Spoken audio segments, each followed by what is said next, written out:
नमस्कार. D news channel Barshi.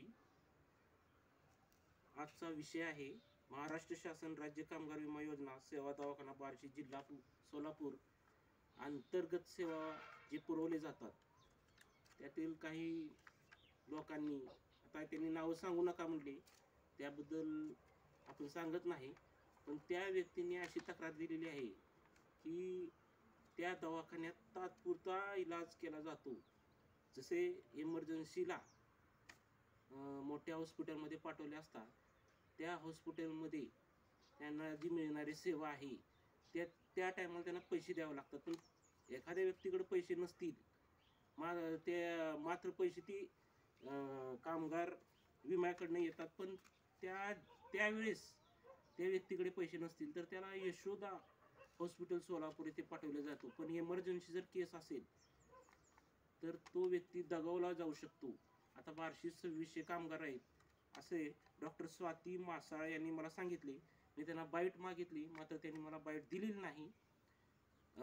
ते म्हटले मी कॅम्प घेतो त्यावेळेस तुम्ही माझी बाईट घेऊ शकता कॅम्पच्या वेळी.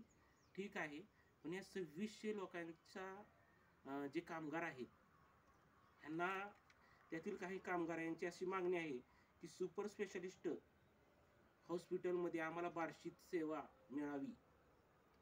तर ही सेवा जगदाळे मामा दवाखान्यात मिळू शकते असे स्वाती मिसाळांचं म्हणणं होतं. त्यांनी तशी Shri Jagtap sir medical officer Jagdale मामा यांना विनंती संस्थेत दिलेली होती, पण त्यापुढे काय झाले हे ते काय सांगितले नाही त्यांनी. आम्ही पूर्तता केलेली आहे असे त्यांनी म्हटले. मात्र आज बार्शीत 2600 कामगारापेक्षाही जास्त कामगार आहेत, पण त्यांची नोंदही केली जात नाही. ॲक्शन गारमेंट असे वेगवेगळे नावे त्यांनी सांगितलेली आहेत कंपन्यांची, ती काय ते नोंद करून घेत नाहीत. पण त्यांनीही नोंद करून घ्यावी. आणि विशेष म्हणजे माझं श्री यादव साहेबांना, संस्थेचे संचालक आणि उपाध्यक्ष नंदन साहेब, वंदनीय नंदन साहेब जगदाळे यांना विनंती आहे की सुपर स्पेशालिस्ट हॉस्पिटल अंतर्गत जगदाळे मामात या लोकांना ही सेवा चालू करावी. सोलापूरला जोस्तवर जास्त जर झालेला असेल तर पेशंट दगावला जाऊ शकतो आणि दवाखान्यात भरती करण्यासाठी त्यांना तेवढे पैसे नसतात त्यावेळेस.